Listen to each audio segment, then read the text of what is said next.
in a society, a consumer society that is, with many fun ways to spend money.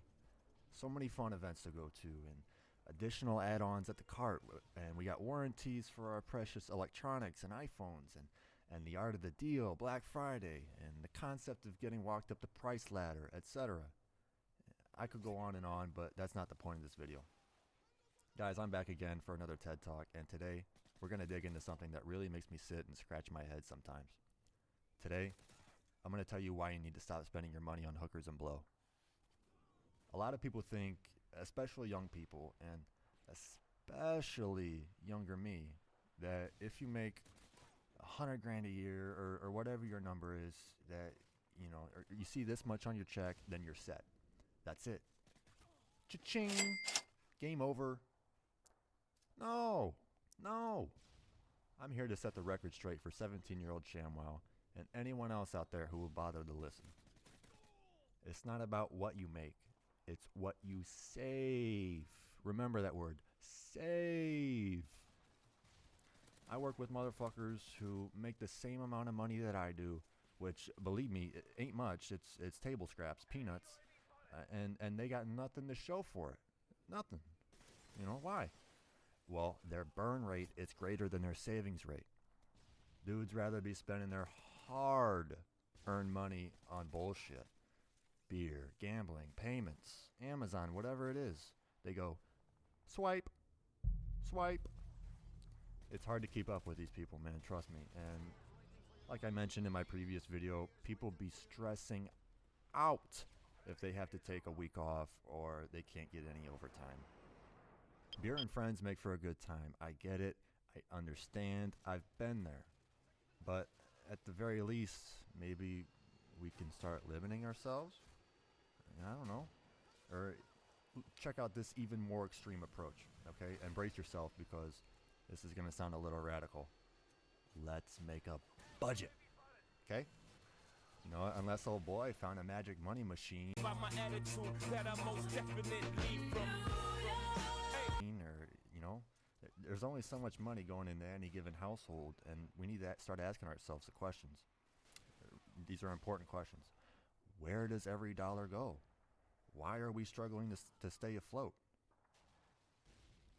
Do all three of your daughters really need the new Jordan drops every 4 months?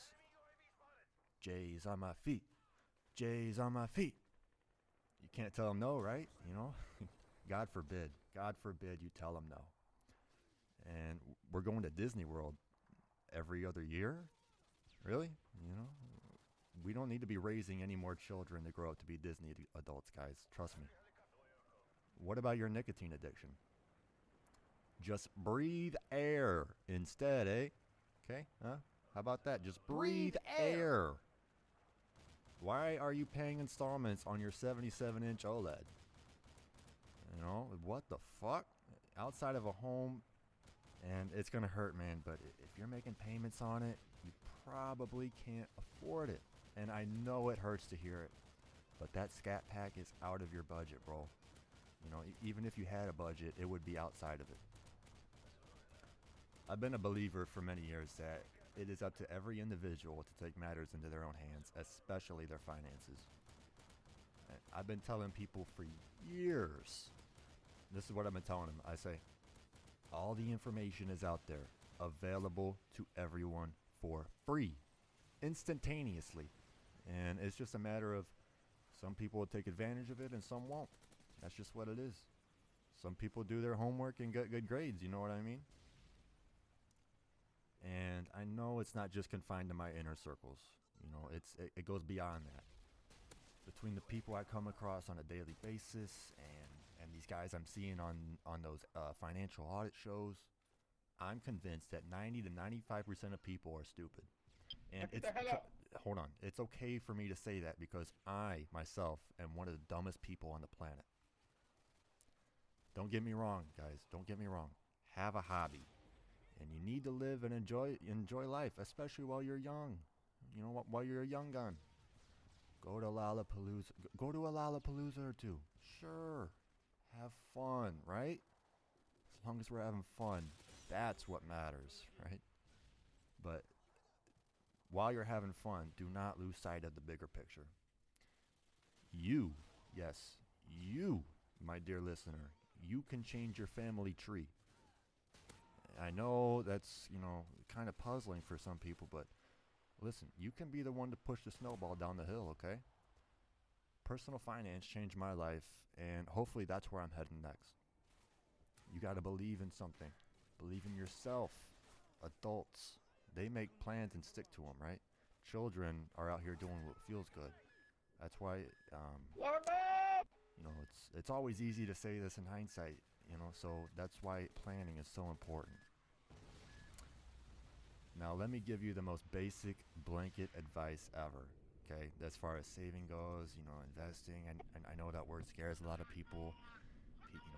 People be telling me, they don't trust themselves, or, what if they lose money, Yeah, you probably are going to lose money, but you're also probably going to make some, huh? All right, get your pen and paper out because I'm about to open the floodgates on this. I'm spilling all the secrets, guys. Now, pause the video if you need to, okay? Get your pen and paper. Ready? Here we go.